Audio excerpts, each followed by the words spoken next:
Maybe one can say I got into the tourism industry by accident. My name is Berthia Parle, and I worked with the government treasury on completing my A-level at St Joseph's Convent, and I had a really nice boss, a mother to me, and a real mentor.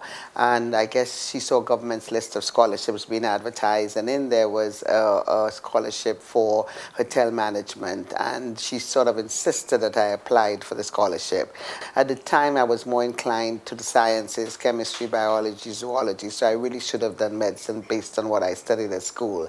I just really was at the point where I didn't know what I wanted to do. So however she decided, no, I think, you have an outgoing personality, you love people, you love to travel. I think that industry would be really, really good for you to get involved in. And she basically filled out the application form and said, I'm going to submit this. And then lo and behold, obviously, I said, well, why not? I got the scholarship. And I guess that was, the beginning and the end of it all. I got the scholarship, went away to study, and I have been now, that was 1973.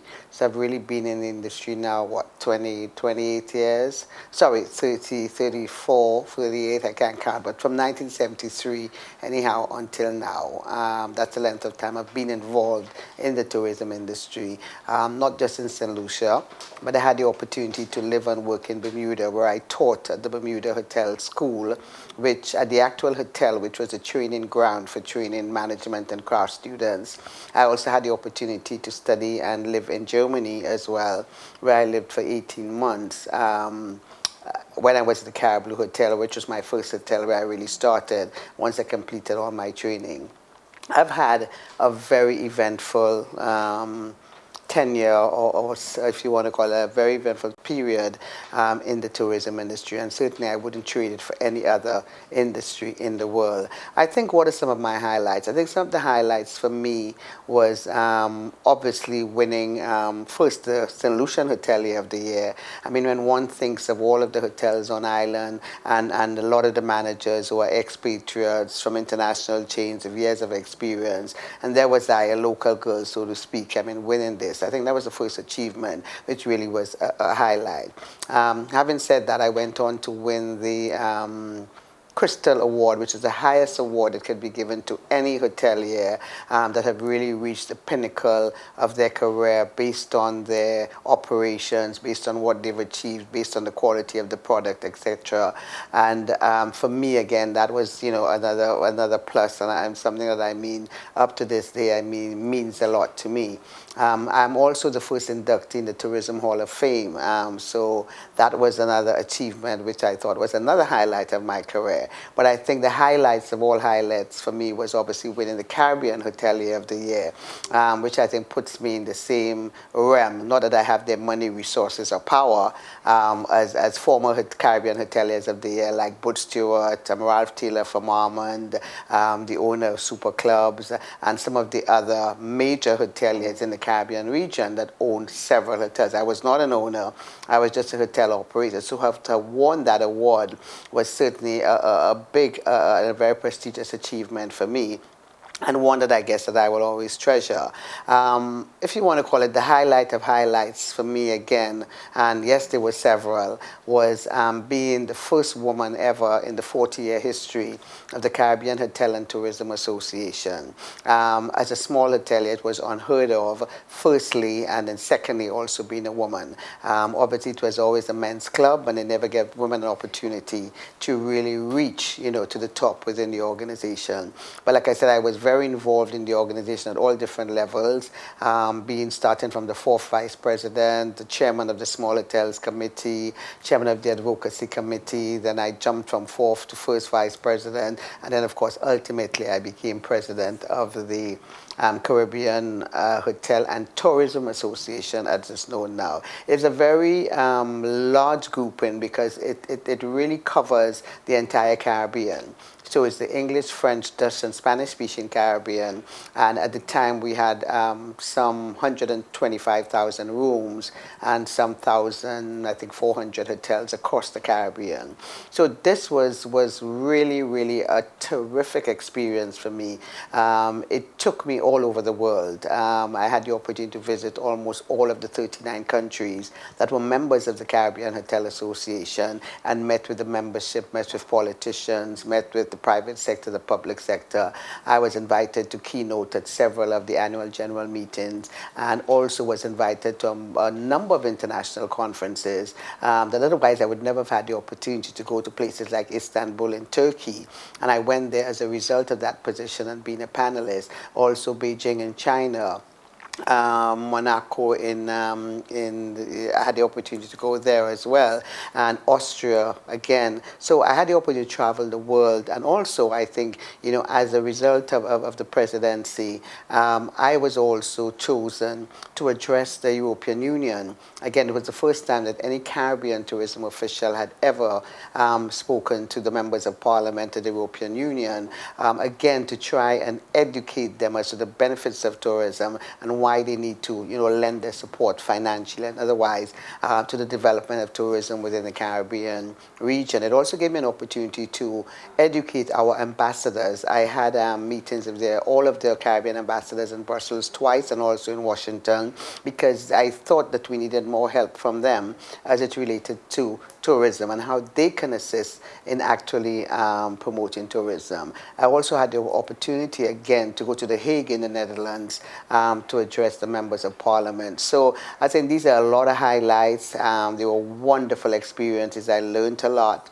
I met a lot of very interesting people from around the world. It was all in the furtherance of the development of the tourism industry. Okay, I think recently, I'm not sure how many people actually heard it or were aware of the presentation that the Ministry of Tourism, with support from the St Lucia Tourist Board, commissioned a study on the importance of the impact of the tourism industry on St Lucia. It was done by Oxford Economics, and I think, from my understanding, I think quite a number of the members of cabinet and some of the other private and public sector officials were just totally amazed at the true contribution of tourism to the economy of St Lucia. I think it's some 65% of GDP now comes from tourism. I think people see tourism, over the years as hotels and restaurants, but I think people don't really look behind it and think carefully. I mean, I pay my team members some tourism dollars. They go to Super J and they go to pay their electricity bill, their water bill. These people in turn, portions of their salary comes from tourism. So things like insurances and interest on loans and the flowers that we buy to decorate our lobbies and all of the other things that we use. Our guests go to the supermarkets and they shop. There was no way of measuring that contribution. So I'm happy that finally the United Nations World Tourism Council have always advocated that the contribution of tourism to the economies of all of the islands was grossly understated, and that the only way to effectively measure that is by the implementation of the satellite system of accounting, which I'm glad that the Tourist Board and the ministry saw the need to implement it, so now we can really measure the true impact of St Lucia. We don't have manufacturing, we have nothing else going, but tourism is all we have at this point in time. And I do believe the importance cannot be understated, and I think, I would like to see the rest of the population get on board with us, because I think, we can derive maximum benefits if the entire population buys into it and recognizes somewhere along the road there are benefits to be derived, not for those of us immediately involved in the industry, but it's for our taxi drivers, it's for our fishermen, it's for our farmers, it's for so many other subsectors, because a lot of the other sectors are totally dependent on tourism, and they're all interdependent along the way. I want to compliment the Visitors Channel, and for me, what I see, I don't want to necessarily see faces like mine on there, and I think I said that to Kim. There's so many people within the hotels, and then now there's a young crop of of people coming up, some very young people that, we have a couple of them working, that I would like to see highlighted as well. I mean, I believe in taking them under my wing. Yes, they lack the experience, but I think one thing they have is the right attitude and the commitment. And I think, we're not all here for a prolonged period of time. Sooner or later, I would like to know that the industry is left in good hands, and there's a cadre of young people that are really going to come up and hopefully continue the same professionalism, the same dedication, everything that we have put. Other people, restaurant managers, bar managers who have been in the industry for years, they never get any kind of recognition. So I would like to see some of these people being featured on Faces of Tourism. And you can look at now, weddings are a very, very big thing within the hotel sector. The wedding coordinators, you're talking about environmental officers. We keep hearing about Green Globe and also climate change. There are a lot of new positions and new fields, and I'd like to see some of those people featured. And like I said, I want to commend you guys on the program, and I hope that you will continue, that people will have a better understanding, not just of seeing black faces in the tourism industry and management, but all levels, but more importantly, what they do and what it takes really to make this industry tick.